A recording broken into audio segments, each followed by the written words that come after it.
Ladies and gentlemen, welcome back after lunch. We trust you are full and fired up and ready to go. What a session we have in store for you now.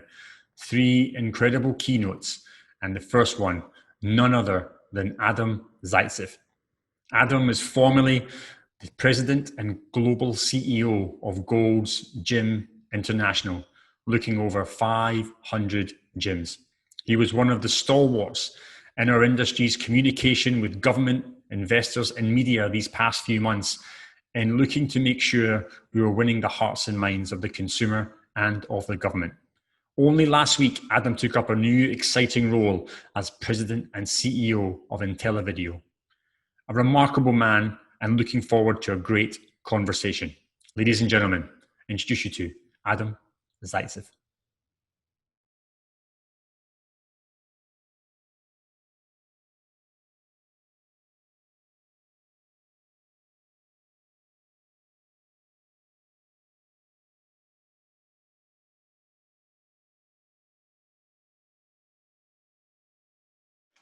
Adam, thank you very much for taking the time out to be with us today.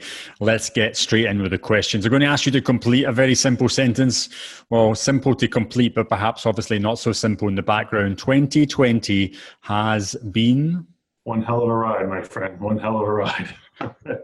It's been crazy. Absolutely crazy. Now, you've endured a really difficult year, but before that, of course, you stepped into Gold's Gym and you were really in this growth mindset. You turned around the company, you were moving it forward, and then, of course, the crisis hit. Looking at this from a leadership perspective as a CEO, how challenging was it to move from growth mindset, moving forward, investment heavy, into this crisis management mode and investment retrench? Yeah, I mean, it was difficult. I mean, as a CEO, you are targeted. You're wired to say, hey, let's grow a business. How are we doing in sales? How are we doing in marketing? How are we doing with development of our teams? And man, it was hard. Those first couple of weeks, it was hard to not wake up and go, oh, let's look at the stats and let's look at how we did and how are we doing in this region, because there was nothing in those regions. And so that mindset took a few weeks to really get out of. And, as leaders, I think hopefully we're not only wired for growth, but we're wired to pivot. And, we certainly pivoted, but boy, it was not easy to change that mindset from how are we doing, how are we helping people achieve their goals and their fitness goals, and how are we growing our business, to how are we making sure we're staying alive as a company and that our industry is still going to be here. Now, part of that process of staying alive, the ownership group of Gold's Gym took a very hard decision to file for Chapter 11 bankruptcy protection. No easy decision at all for anyone to make. Of course, you were in the room when that decision was being made, obviously very difficult for yourself. How was that process for the group, and what were your reflections on that as a leader? Yeah, I've so I don't go through too much PTSD when we talk about it, but I understand the business decision, and ownership was focused on how do we make sure the business was here for the long term, and I understand that, and that was their goal. But it's not an easy decision when you're not just operating clubs. As you know, Gold's Gym is a global brand. We're recognized in countries where we don't even have gyms. And we are the steward of that brand, not for ourselves, but for franchisees and for their families and for the employees that they have. And so that was a tough decision. We knew it was the right decision to make sure that we had a lean balance sheet and we could come out of this crisis a strong company. But at the same time, that decision didn't just reflect our company-owned gyms at the time. It reflected every franchisee in all 28 countries at the time. And we had to be really cautious of the decision. It was not made in haste. And then we had to really make sure we had a strong plan, which we did. We had a strong PR plan, a strong plan to make sure that we were talking about achievements at Gold's Gym after that, and not just the bankruptcy filing, and really making sure that our franchisees were distanced from that in whatever way we could in order to support their business. Now, as a result of that tough decision, Gold's Gym, of course, is still here.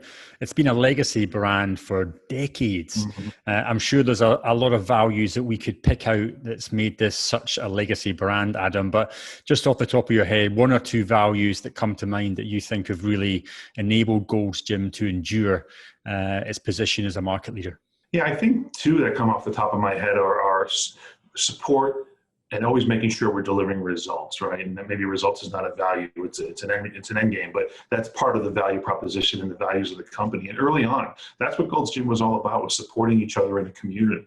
And Joe Gold and Arnold Schwarzenegger and all the early bodybuilders, they were there for each other, and they supported one another, not just in the gym but outside the gym. And I really think that did resonate, and that really transferred to the first licensees and franchisees and the continued growth of the company gyms. Let's support each other on our fitness goals and our fitness journey, but also on our personal journey as well. And then results. I think, having a value of making sure that we deliver results as a company, which is what Joe Gold wanted to do for his bodybuilders and what all our franchisees want to do for people who just want to be healthy and active. And I think that has really helped give the brand sustainability. And when people think of Gold's Gym, they think of fitness community and they think of results. Now, through these past few months, Adam, you've been a stalwart on television and media to try and lobby the industry favorably towards the consumer market as we rebuild ourselves out of this crisis. To some extent, we've succeeded. To some extent, we've failed. We have to continue to try and win the hearts and minds of the consumers. Where is investment needed now to make sure that happens? I think, it's been an interesting time, because at first, when we all were shut down, we thought, okay, a couple of weeks we can do this. A couple of weeks turned into a month, turned into a couple months. And then, of course, we really needed to be out there, and we really needed to understand what the government was thinking in every local government and why they were making these decisions. And of course, first and foremost, the safety of the local communities, right? You've got to put humanity first. And I've been saying that since the day we closed the company gyms when I was at Gold's. But I think what we have got to continue to do, and I think people really feel that gyms are a place that people want to go to get big muscles and to have a six-pack. I mean, that's certainly part of it. I'm still trying to get there myself, and it's never going to happen. But we need to do a better job of being out there and just continue talking about the health benefits of exercise and spending time in your local gym. And I think it started, and I need to give credit to the scientists and some of the folks who've been out there talking about this during the pandemic and talking about people who exercise regularly. They didn't say 7 days a week. They just said regularly. They just have a healthy and active lifestyle. They do some cardiovascular training. They do some strength training. They do some group fitness training. They've just have fitness as part of their lifestyle. And it shows in the results based upon folks who have been sick with this virus and who've had symptoms that have been terrible, and those who haven't. And there's been a correlation to people who have been healthy and active and people who aren't. And I think we just need to, without trying to be, to use car salesman about it, we need to just focus on it and say, look, this is important. We are here to change your lives. We're here to help you, and we're here to help you be healthy and active. And here's what scientists are saying. Don't listen to us. Listen to the scientists. Listen to the doctors. They've all been on TV talking about it. And I think we need to take that approach a little bit better. And I think we're starting to as an industry, but we need to take that approach and just talk about the overall healthy, active lifestyle that we can help members and consumers in our communities lead as part of a regular fitness regimen. Like you say, that's part of the battle of winning the confidence of the consumer. The other half of the battle is winning the confidence of government. And it's been very difficult for countries across the world to do that. Looking perhaps when we're placing our faith and placing our time in large national, international bodies, we've also seen the creation of some more regional state-based alliances. What are your thoughts in terms of how we need to work to better influence government? Do we have to work more at a national level? Is it more at a state level? Is it a blend of two? How do we get more impact?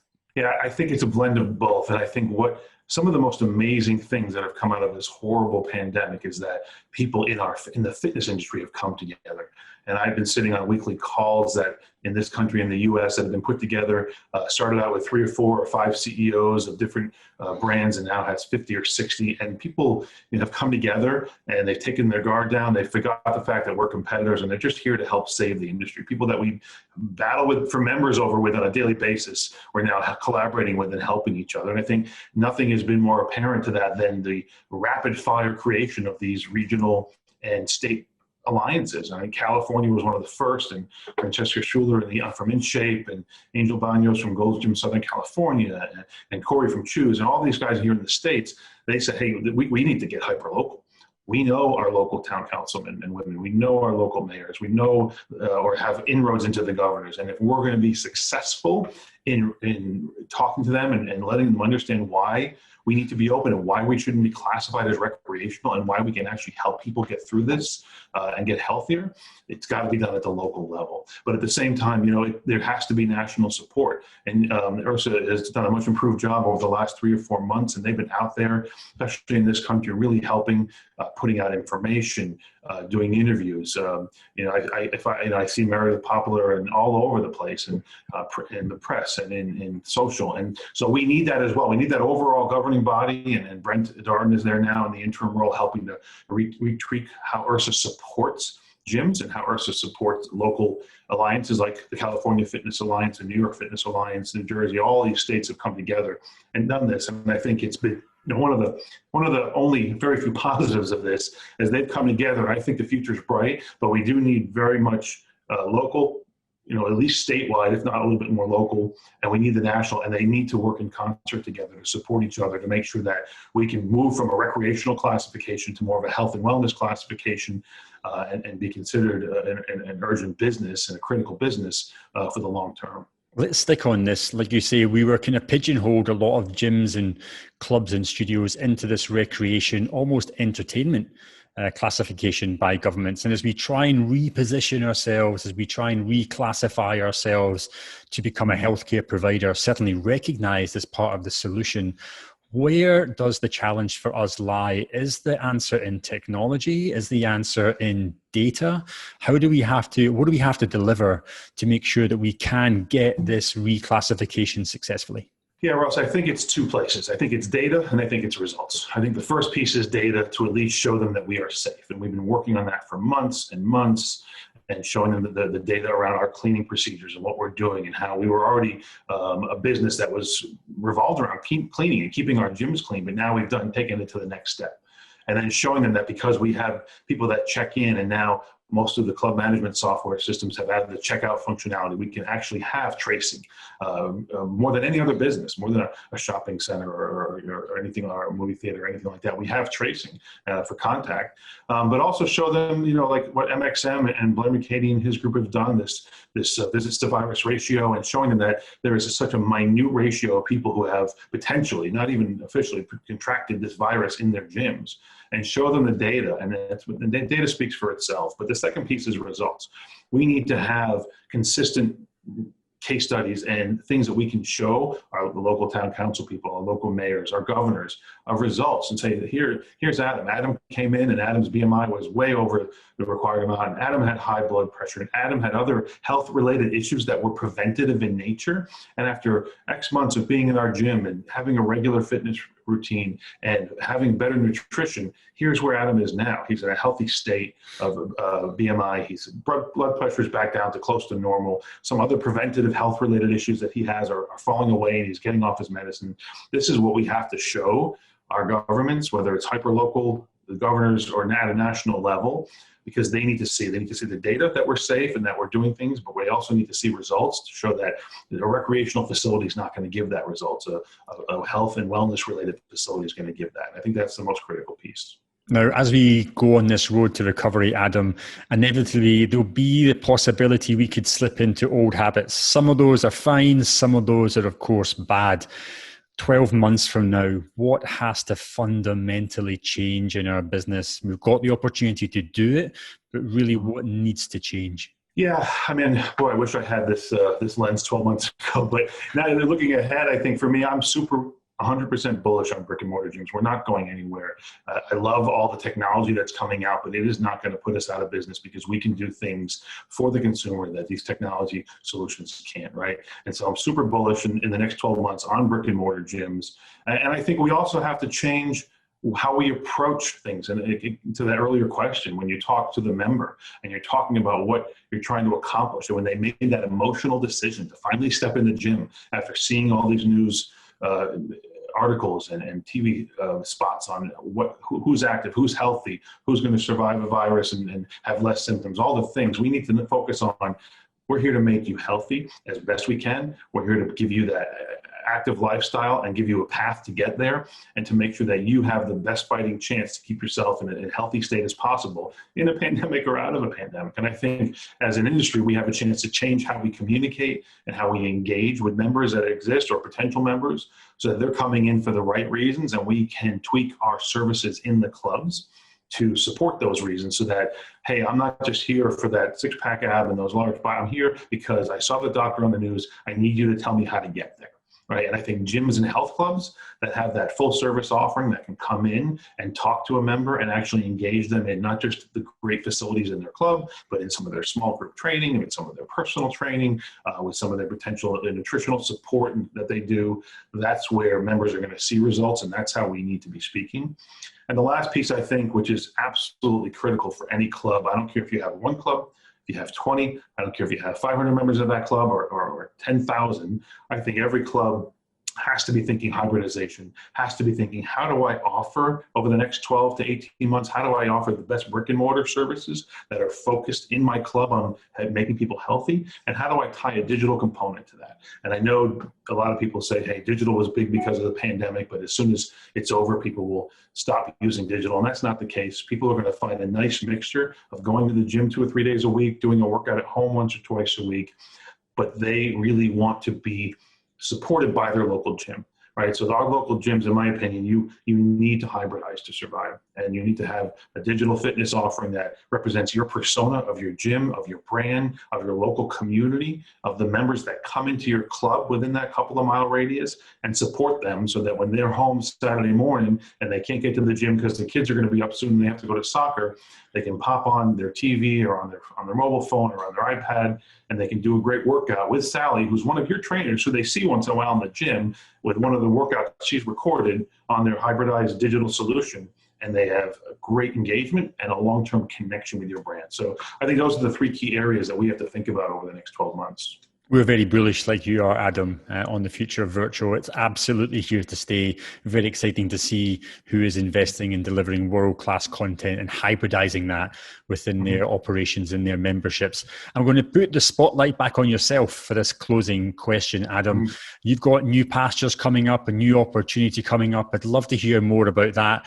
And also what really excites you, not about the role coming up as well, but just generally about the future of our industry. Yeah, no, I appreciate that. And it's been an interesting 5 or 6 weeks for me and for a lot of people. And I'm excited now that it's public knowledge as of the presentation of this summit that we're excited to participate in. But I took a new role as the president and CEO of Intelivideo, which is about an 8-year-old company that helps gyms and health clubs hybridize their model. And they've been doing it for a long time with a really robust infrastructure.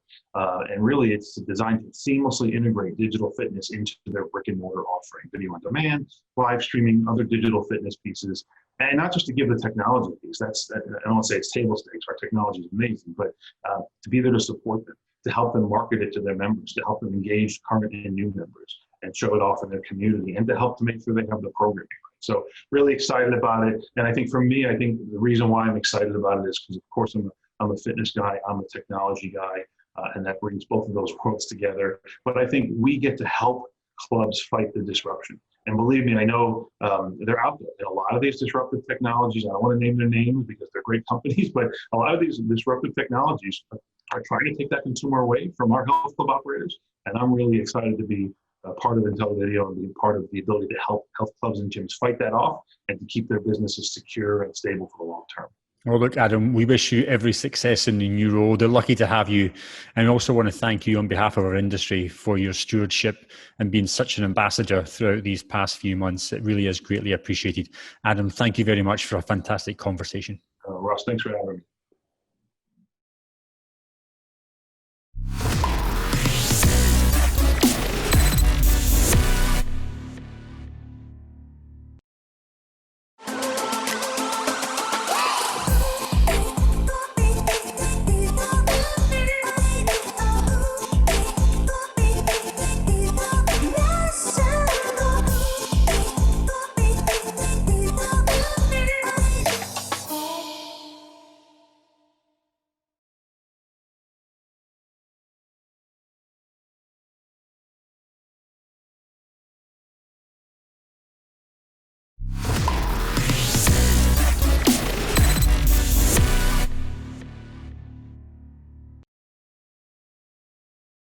Next up, ladies and gentlemen, a conversation with Justin McDonell.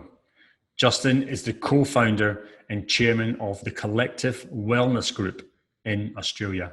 They own two major brands, Anytime Fitness and Extend Bar. The former, Anytime Fitness Australia, has over 500 clubs. He has been recognised as one of the foremost leaders in the Australian fitness market. He sits on board of Fitness Australia, the industry body that is now tackling a number of issues across fitness and wellness with the Australian government. A fantastic speaker and lots to share. So ladies and gentlemen, please welcome Justin McDonell. Justin, thank you very much for joining us here today. Anytime Fitness Australia has over 500 clubs. You've built one of the biggest fitness and wellness communities in the world with this brand. How has 2020 impacted the Anytime Fitness community? For the last 12 years, we've grown every year. And obviously March, all our clubs closed down. So we've got 517 locations across the whole country. So it definitely impacted us. We've still got clubs closed in Victoria, but when our clubs did open for the rest of the country, our usage went back to literally 100% of where it was the year before. When our clubs in our most populous state, being New South Wales, reopened, record number of club new sales. So quite happy with how the resilient we have been at bouncing back. We've got 560,000 members. I got our CFO to look at what we had last year, and we're kind of tracking where we are. So over the last 12 months, we've closed 6 locations. 4 of them are kind of due to the pandemic related to the COVID financial, but we do close a small percentage, but we'll still open 20 in the next 12 months. So overall, it's showing that we're a strong product and members are coming back, and we're quite happy with where we are. Once we get Victoria open in the next 30 to 60 to 90 days, we'll be back to normal, if normal's a word now. Like, I'm sure everyone watching will take great encouragement from those usage rates, Justin. Now, alongside Anytime Fitness, you also own the Extend Bar franchise in Australia, which has grown exponentially in the past few years. What does the future hold for Bar in Australia, in your opinion? Bar's been quite good. As Australia went into lockdown, we launched an Extend Bar at Home program, and we had really good uptake with our current members. And we're going to roll that into our current product offering as we go back to normal as well. So Bar's a huge sort of market in that dance area, but we wanted to expand it. Extend Bar's got a Pilates background, so we're just looking at our marketing and getting that to scale as well. We've had one open in Canberra a month ago and had really great numbers, and another one opening in Tasmania. So we're quite excited by that brand. We've brought a new CEO into our group. She's got a retail background, so we're really interested in how she reignites that and refreshes kind of the look of it. The product is great, the box looks great, so it's time to kind of roll that out, and we're excited by that. Now, you mentioned the fact that many of your gyms are reopening and again back up to high usage rates. Looking over maybe some of the consumer behavior, consumer demand you're looking at across the states, is there any reflections that you have? Obviously, demand is there, but is behavior changing anyway? Definitely people are more conscious of not being on top of each other. Our clientele is the traditional gym person, the younger person, so we're finding those people are quite resilient, which is which is encouraging. I think people, as they come into the now and into the future, will be more reliant on getting good value for money, looking at our products in an affordable price point. We're not the cheapest, but we're not the most expensive. I don't think people will be wasting money as much. So economy and value for money will be really important, but also the value of health and fitness. People know if you're fitter, you're more likely to survive COVID or just life in general. So I think it's value and health is really important. Now, with 600 clubs, give or take, across those portfolio brands, Justin, there's obviously a lot of support that you have to give your franchisees. What have they come to you in terms of asking for help in the past couple of months? And let me steer the question away from operational challenges, because yes, we obviously do know those, and there's safety concerns and safety management measures that are very restrictive and quite overbearing at times. But taking that aside, what other challenges are they overcoming, and what are they asking for you at the moment in time? Predominantly looking around what government benefits do we have. Australia's been quite generous in government handouts, which I know hasn't happened in the US. Property leasing has been another one as well. So some of our landlords are offering incentives, some aren't. So really that property and marketing is something franchisees always want. So what are we doing to bring new people into the clubs? What are we communicating to make sure the clubs are safe? So really marketing, and then really just over communicating. You can tell someone 3 or 4 times until they've actually heard it. So really just communicate. We're looking at changing our support, the way we do it. Traditionally, we've been a central office in Sydney.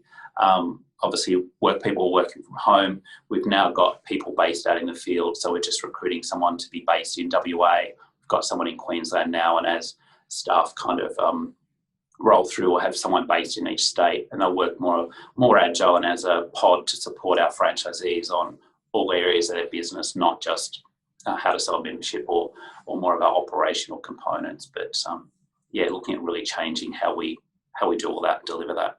Here in Asia, we've saw a huge reduction, obviously, in the demand for property and leasing.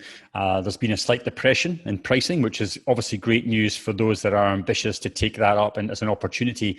Looking at the Australia marketplace, how have rent prices and property prices changed in the past few months? And is this now a chance for some of the site owners or new franchisees to double down and get involved in the business? What's the property situation there like? There's definitely many more for lease signs up, which is reassuring or positive for us that there's growth for us. So if you look at the positive side of it, some landlords are still holding on to we've got this property and it's worth $1,000 a square metre, where reality is they might only be getting 300. So we're seeing more rent deals, which is getting 12 months rent free and contribution to build as well.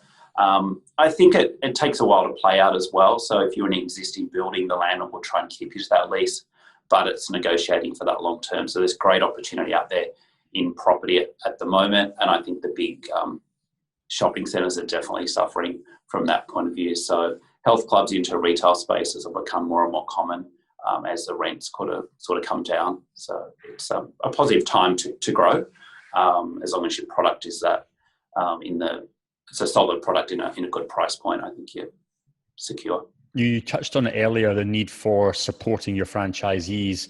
You obviously have a world-class franchise support system. Thinking over the past few months and even the 2020, what are your thoughts on how you're now going to reinvest back into that support system? What has to change? What do you have to add in to make sure you're better hitting the needs of your franchisees? Traditionally, we've got our staff on planes and done annual conferences and road shows. Obviously, we haven't been able to do that. So we're investing now in an LMS system, which will be all online. Since we brought Nicole, our new CEO, in, she's really looked at what our core customers are. Previously, our customer was really the member and the franchisee, but our club manager is also a big part of that. So we're actually looking at how do we develop more training for the franchise manager as well. So we're kind of looking at how we incorporate that together, but definitely more online training. We have to be smarter with digital communication, many more calls.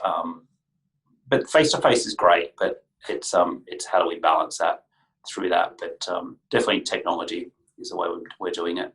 We saw maybe in 2019, we predicted that 2020 would have been the year for the franchise. There were some phenomenal products coming in from around the world. There's a lot of capital coming into the franchise. And I think franchise had really proved itself as a solid return of investment for people that knew they were good operators and could get behind the product.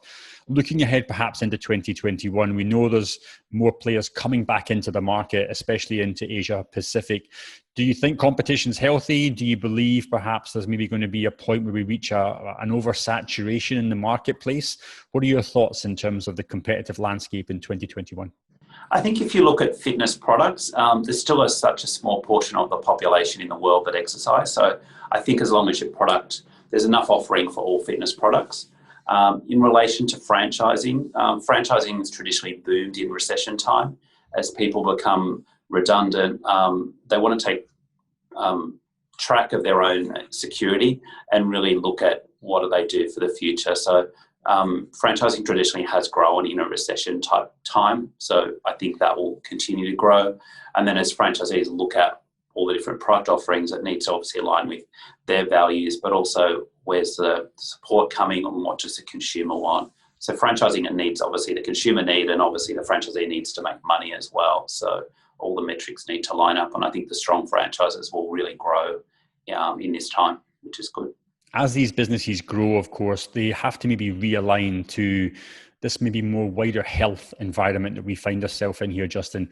How can operators, how can business owners best diversify their services, or perhaps even reposition their services in order to perhaps attract more of this health-aware population? Definitely digital is the way that most people are doing it, and we're doing the same. You've got the bricks and mortar, which I think will always be there. People do want to go and work out and lift weights, but you've got that mental and mindfulness piece, which can come through digital quite easily, or with coaches. So obviously the coaches in the facilities as well, but it's making it more accessible. Australians men don't talk about their feelings.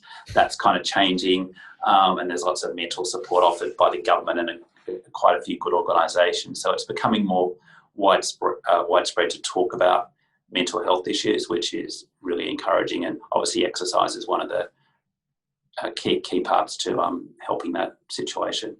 Now, you've worked with Fitness Australia on a number of years, and they are doing an incredible job of lobbying the government.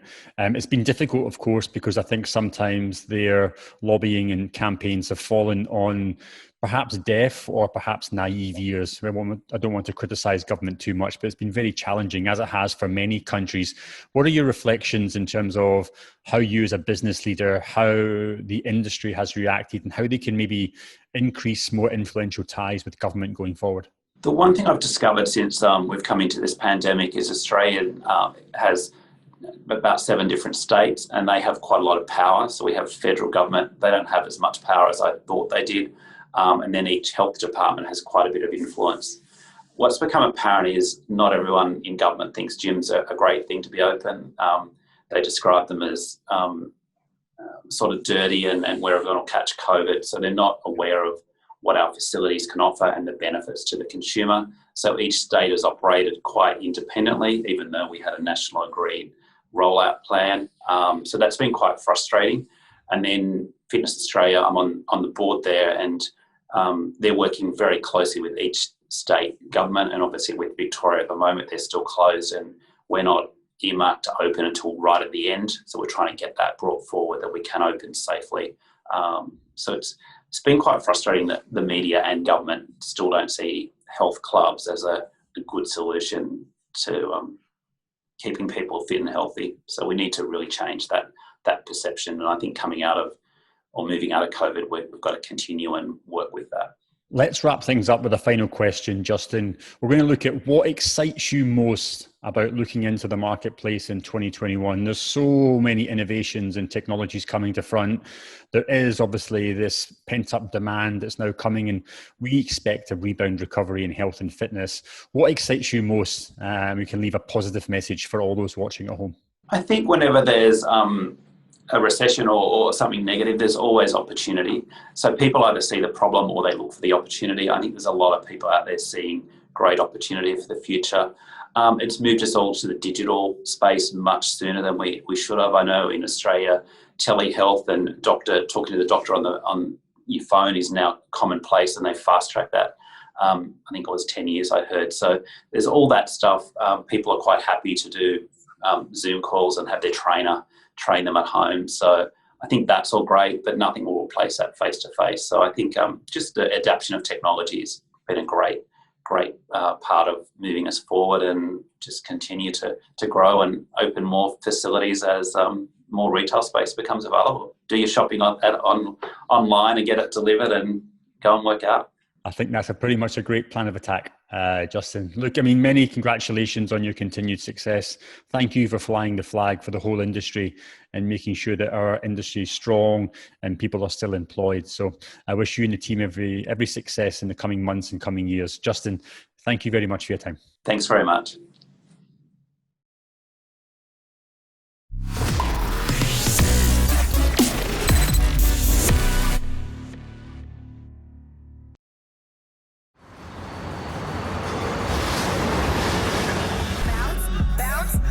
Bounce it down, house bounce.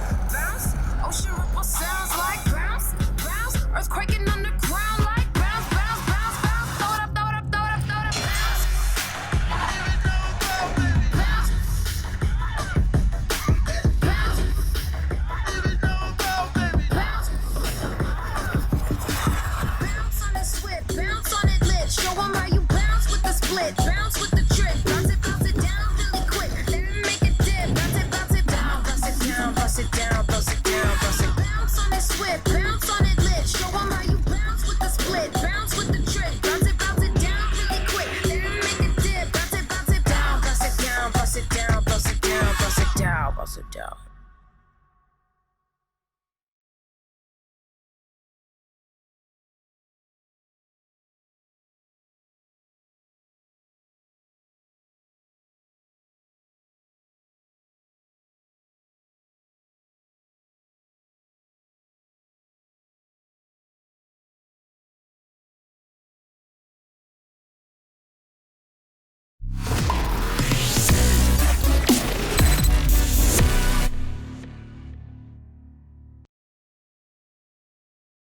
Ladies and gentlemen, to finish, what a treat we have now. We've got a husband and wife double act.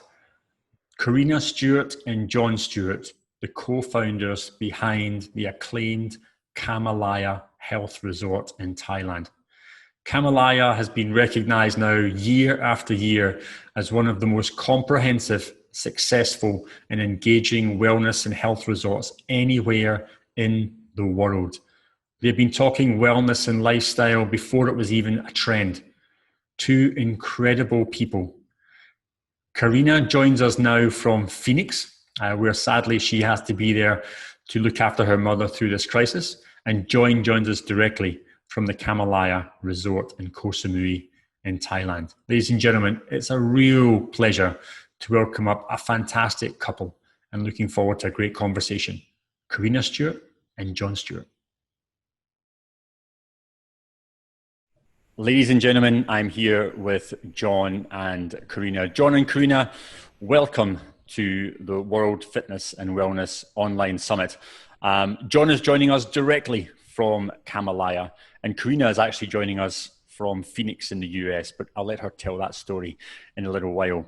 John and Karina, thank you very much. It's been an incredible journey this year, but yourself have had the most amazing journey with the creation and the building of Kamalaya. John, if I could turn to you first, what was the catalyst for building Kamalaya? And if you could maybe take a step back in time and quickly talk us through the birth of the project. First of all, hello everybody, and thank you, Ross. It's an honor to be here.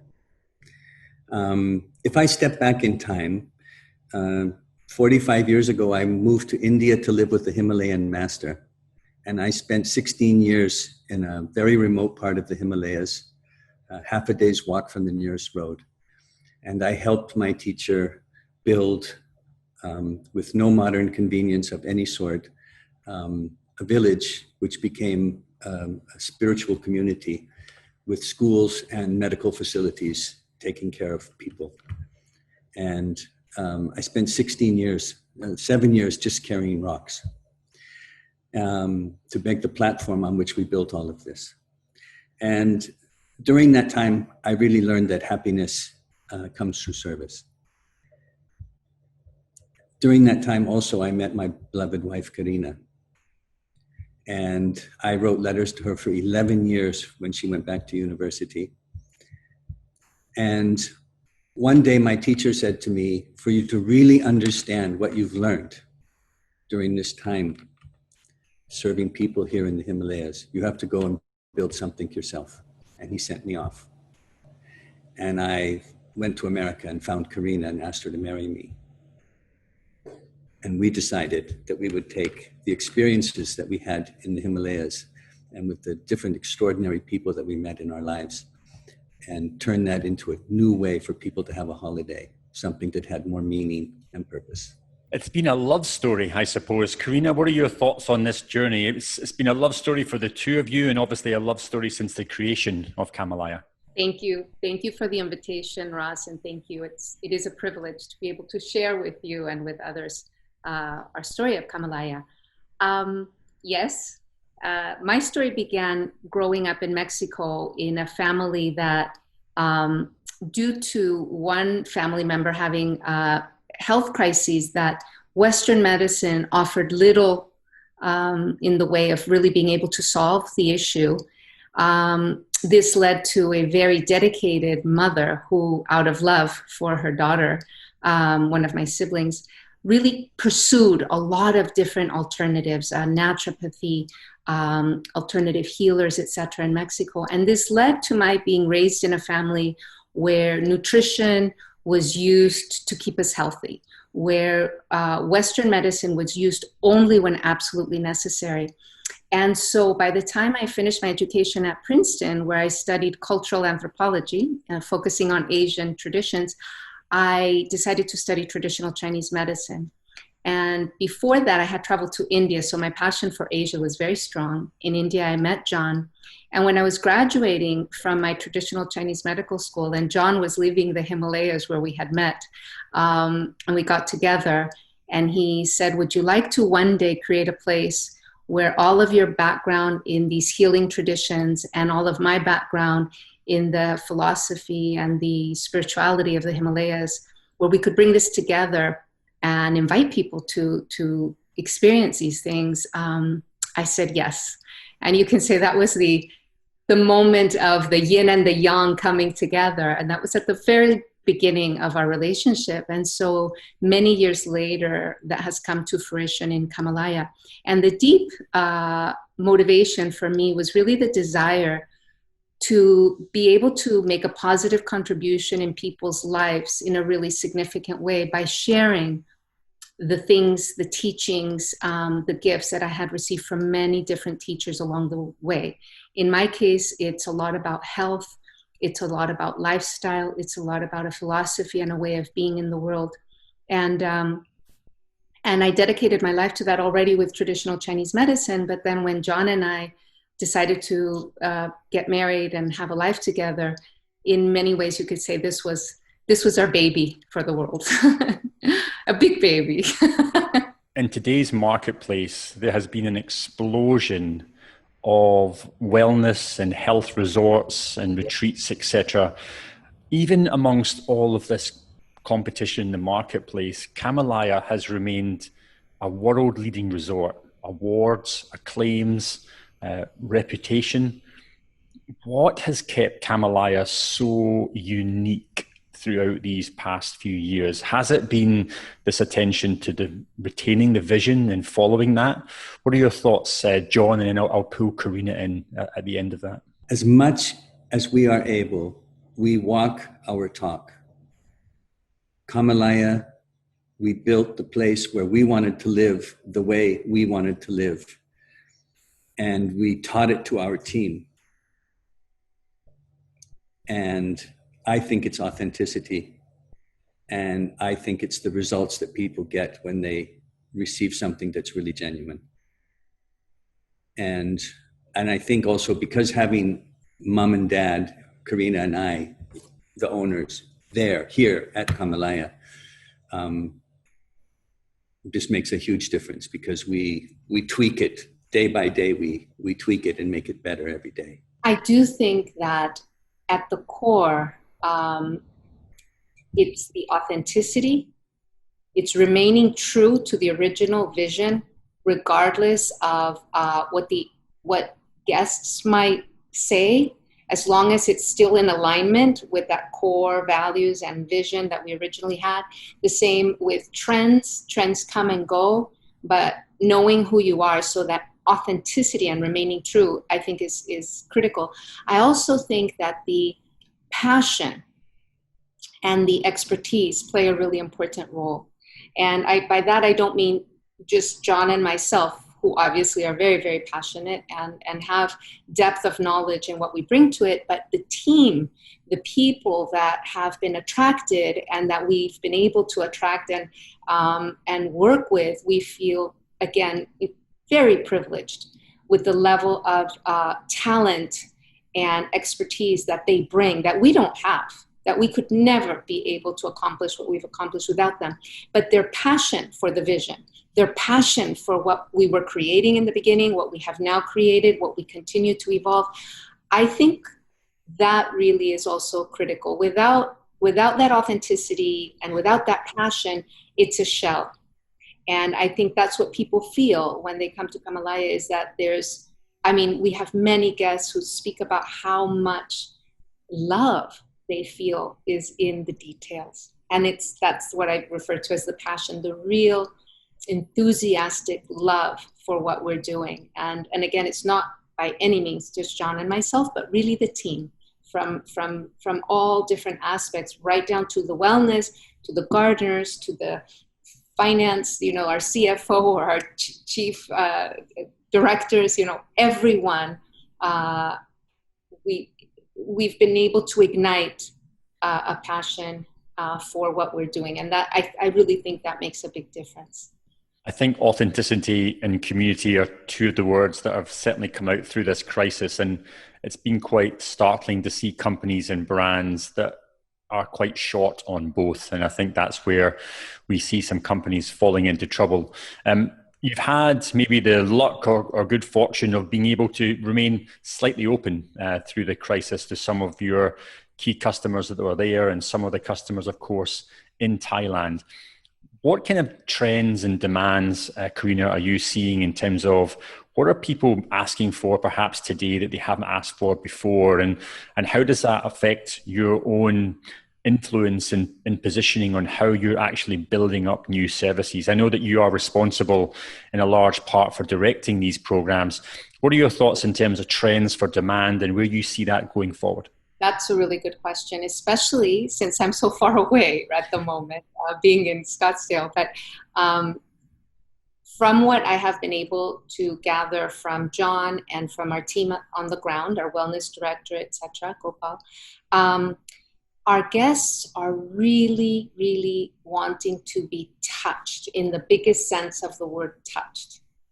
Not just the actual sense of touch, but really that sense of being connected to people who care, welcomed, received, to be touched by nature, to be touched by the experience of being in their body and in their senses again, to being part of a community.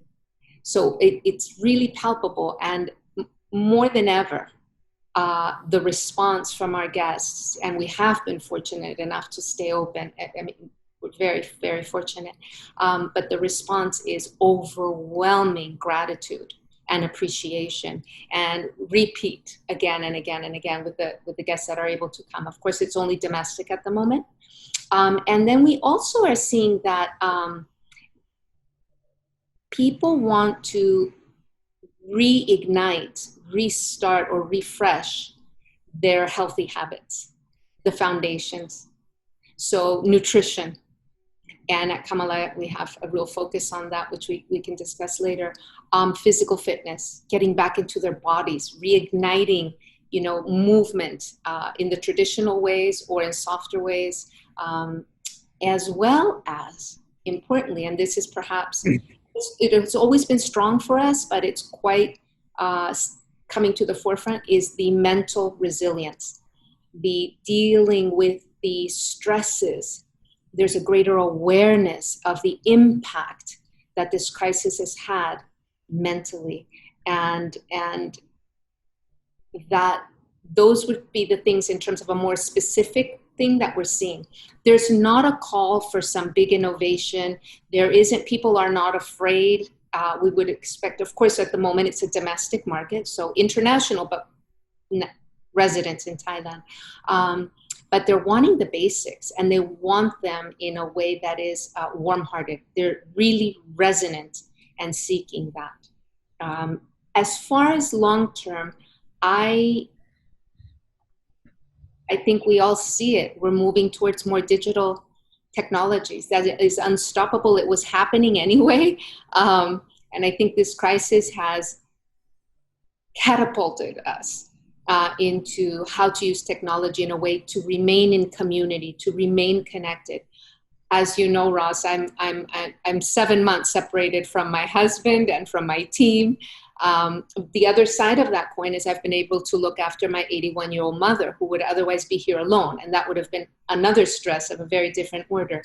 So there's sunshine, there's a beautiful rainbow, but I think that the technology and that whole component will really be more and more important in all aspects, and in hospitality, and certainly in the wellness industry, it's growing by leaps and bounds. So, but in my opinion, we are human beings with heartbeats, and the human touch, and I mean that in, again, the biggest sense of touch, being touched, not just physically, but the care, the connection, that is irreplaceable. We touched on it earlier, Karina, the importance of nutrition.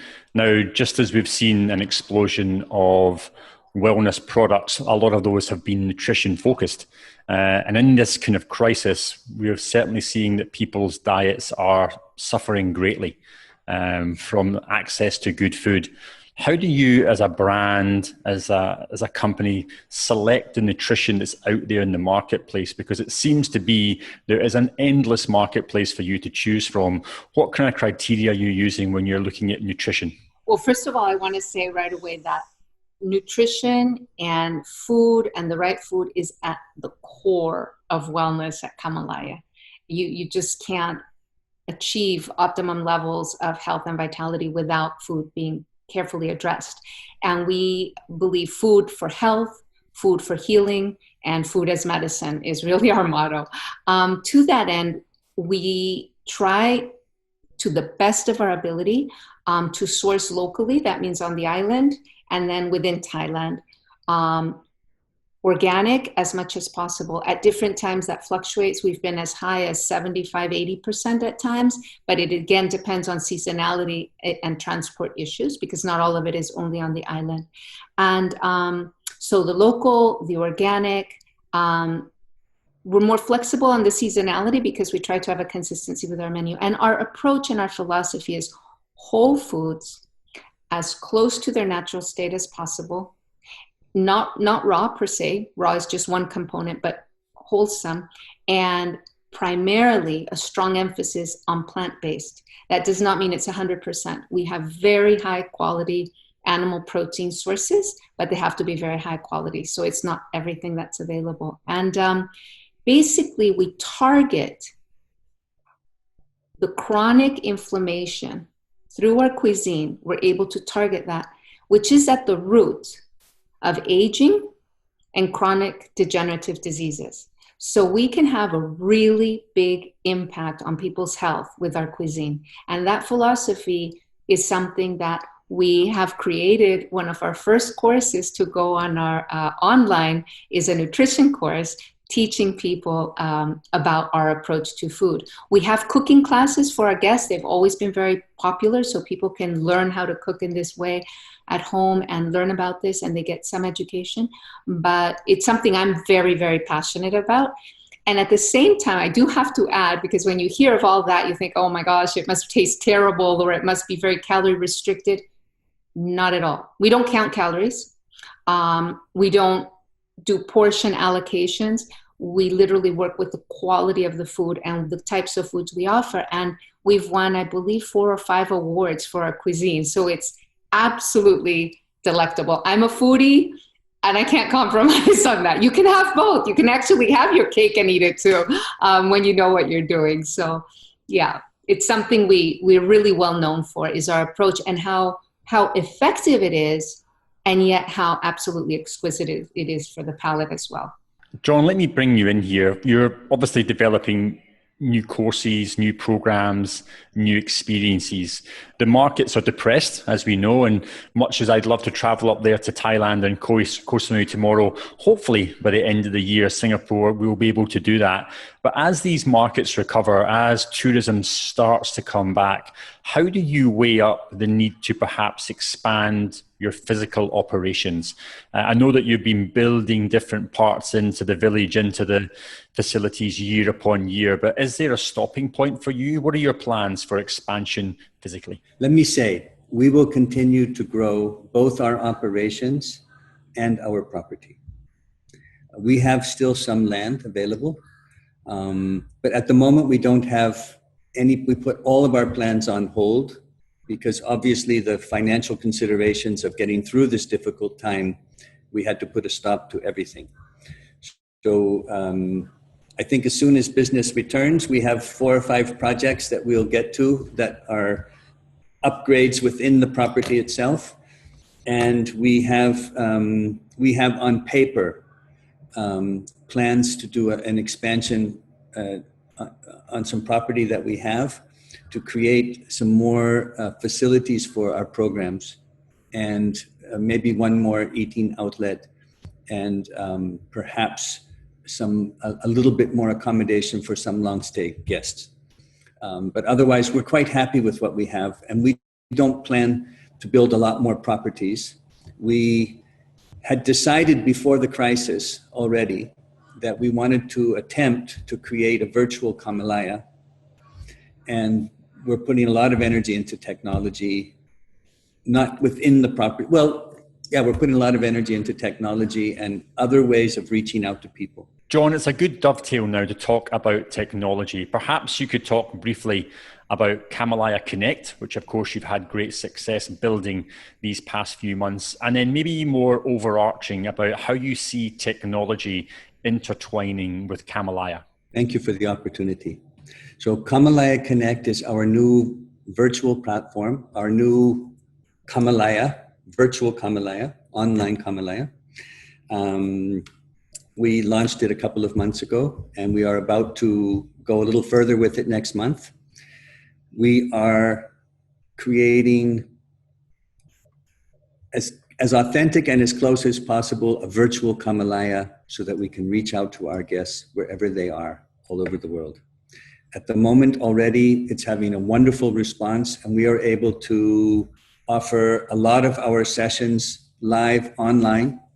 Many of them are for free, but also people are booking direct private sessions with our mentors, with our wellness practitioners, with different members of the team, and that is going spectacularly well. In October, we will reach out a little bit more. At the same time, we used this time to build a new website, which will be launched sometime in the future, in the next month or two. And we have lifted ourselves up technologically. We're bringing in a lot more tech that we didn't have before, not guest-facing in Kamalaya because we're really a touch property, but to bring in efficiencies that we didn't have before, to reach new markets, and to be able to really stay in touch with our guests before they come, after they go home, and have our Kamalaya be with you more consistently. Thanks, John. Karina, let me bring you in here because you know that this content creation for any online platform, there's a lot to do. There's a lot you could possibly choose from. There's always challenges that you have to overcome. How has this journey been from you in curating the content for Kamalaya Connect, and where do you see the platform building out in terms of content going forward? You know, Kamalaya is very content rich. And that has always been one of the challenges, is how during the short period of time, let's say a week or 10 days that a guest is with us, how do we deliver the experience and at the same time try to give them as much information without overloading them? So that has always been a tricky thing. To have Connect as a digital platform allows us to have that extra resource to continue to inspire, motivate, and educate our guests and eventually a larger public with the health principles, the life philosophy, the practical tools, as well as community engagement that Kamalaya is very famous for. So it's really trying to take the authenticity and care and content that we have at Kamalaya, implicit, not always explicit at Kamalaya Koh Samui, and in Kamalaya Connect, making it really widely available. So as John mentioned, at the moment, a lot of the live sessions are free of charge, complimentary, they're up, and they will continue to happen. And then we have completed one of our courses will be coming online soon on nutrition, which is fantastic because that's really at the core. And there's a huge interest. In the past 15, 16 years that we've been open, our guests really love to know what we're doing and what our philosophy is. And of course, recipes and so forth. And then the next one will be about the mental resilience and how we can work with ourselves and our minds in ways to navigate stressful times, challenging times, and to make that part of our daily life. And that's with our mentors. So 2 of our programs are ready to be coming online. And that will continue. We're really going to be taking what we have at Kamalaya and making it more widely available. One of the things that is important for us with Connect, which we also had as a philosophy with Kamalaya Koh Samui, is we believe it's a garden that will evolve as the participants engage and give us feedback, and there's a conversation. And Kamalaya Kosamui did evolve and improve in that way. I would say when we opened it, it was 80% done. I think with the platform, the digital platform, it will be less than 80% done because it's an evolution of the content. But we'll see. The feedback from our guests has been very, very positive, and so we're very excited to be able to be launching this. Thanks, Karina. Really, really enjoyed this interview. Let me wrap it up by asking you a couple of reflective points to the both of you. To those watching at home, Karina, of course, is in Phoenix at the moment in Arizona in the US, and John's in Thailand. It's just unfortunate, of course, that they happen to be in different countries as the lockdown happened. Lots of lessons that we've taken from these past few months, lots of learnings at the same time. Karina, let me ask you first. What lessons have you learned over these past few months? What learnings have you going to take forward with you? I really love this question. I really do, because I firmly believe that within every situation, there's the opportunity, depending on what we do with the situation we find ourselves in, for growth or a missed opportunity. And one of the things that I have found is this crisis, this global crisis, and the situation I have found myself in has brought into such a clear and sharp focus that perception, that the mind is everything, and that actually I'm in the driver's seat. And I really, truly, without being a naive Pollyanna and just putting rose-colored glasses, not that, but basically in every moment, in every situation, I have a choice on which way I want to perceive, how I want to perceive the situation I find myself in, and that the way I engage and the way I perceive leads to thoughts and feelings and actions and behavior. And so it's actually very powerful to have that awareness and to try to work with the situation in a way that's more constructive. So it's not just like positive thinking at all, but actually finding authentic clarity and ways through.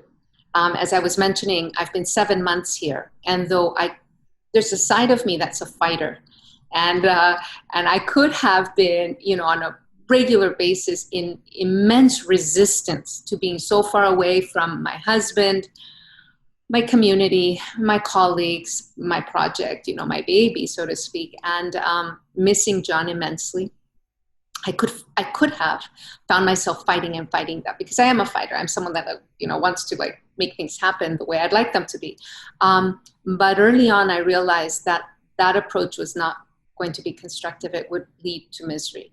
And so what I really discovered in a beautiful way is that there have been immense gifts from my being here, including my being able to look after my 81-year-old mother, who might otherwise be here alone if I had managed to get back and she didn't get in. So it's been about focusing on how do I make this something that is more creative and constructive in my life? And how do I move away from the things that grab my attention but that waste my energy? And that's been really important. And on a business level, well, I also want to say that came also with gratitude, a real ability to find what I'm grateful for. And I have a lot to be grateful for, despite a lot of hardships also.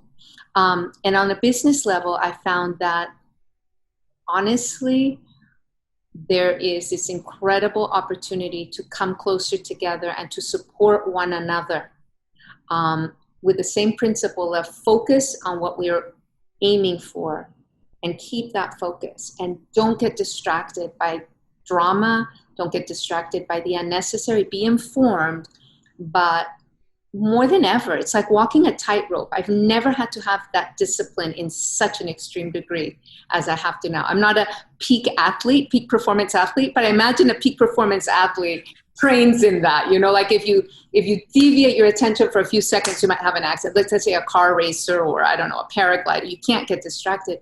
It's like that. That's how this has been for me. And I feel that supporting one another in the team in that way has been also one of the great gifts. So I'm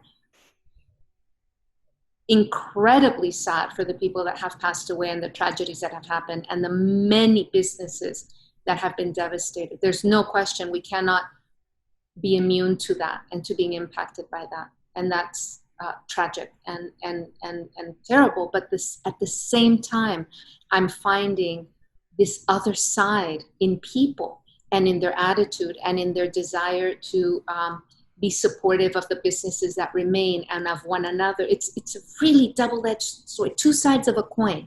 It's just fascinating. So I try to fertilize the garden in the way that I'd like the garden to grow. Karina, fantastic thoughts. Just before we wrap things up, John, a couple of closing thoughts if you can. I'd like to say that in a crisis, you have to find the opportunity. And we have spent our time focusing on looking for those opportunities. But also, when this crisis began, I made the conscious decision not to allow myself to get caught up in all the opinions and all the stories swirling around this crisis, and just like a laser, focus my energy on what it would take for Kamalaya to survive and get through this period. We originally thought it would be 8 months. Now we've come to the reality that it might be 16 or 18 months from before things get back to closer to normal. And I had to focus on that totally.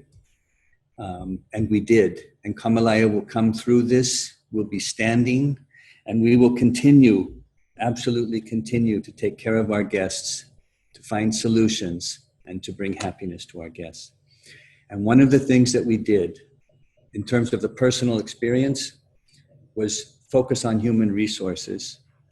And we had more than 100 of our team members actually check into Kamalaya as guests and go through 5 days, 7 days, or longer programs for themselves as a guest and lift them up. And in lifting them up, it lifted us up and it lifted the whole energy up.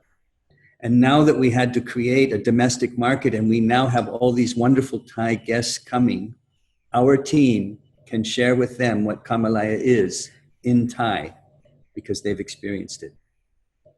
So I just want to say that there's never, ever been a better time to visit Kamalaya. We are full of positive energy. We are all trained up to the max. The property is absolutely gorgeous. And we are here and just waiting for you to get on that plane or row over.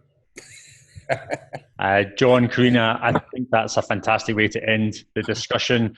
Karina, I love the thoughts on authenticity, on community. John, on focus and the need to be positive, especially with your colleagues and your customers. Ladies and gentlemen, what an interview, what a pleasure. Please do visit Kamalaya as soon as you can be. They really have created something quite magical. John, Karina, thank you very much for your time. We'll see you in Kamalaya soon. Thank you, Ross. Really, thank you. Thank you so much and welcome.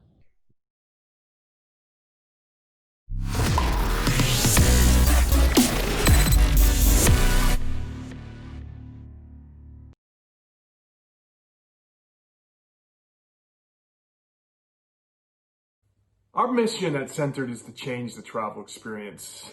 If you're here today and you happen to find our little virtual booth here, we want to share with you what Centered's all about. It was created by a bunch of amazing nomad entrepreneurial travelers who decided to come together, including myself, to make something that made health and well-being the core and the center of our travel experience.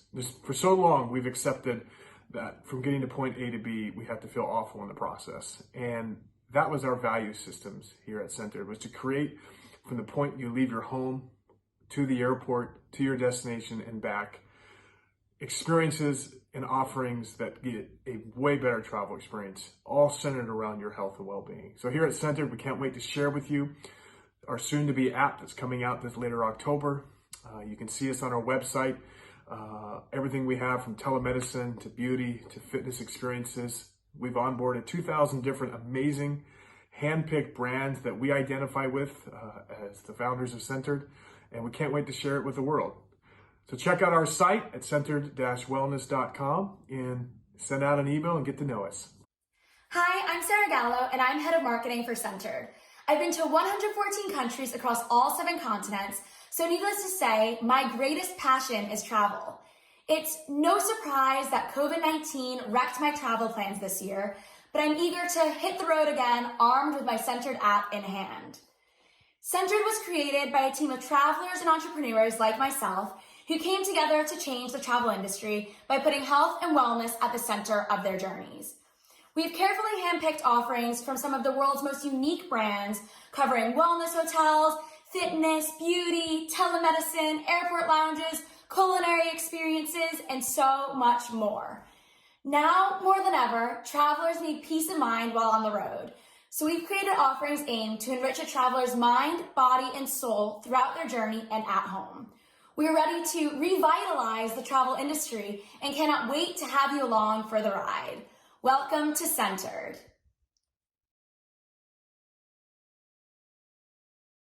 Well, I enjoyed that tremendously. I hope you did too at home, ladies and gentlemen. Adam, Justin, and then of course, Karina and John, thank you for your time and your comments.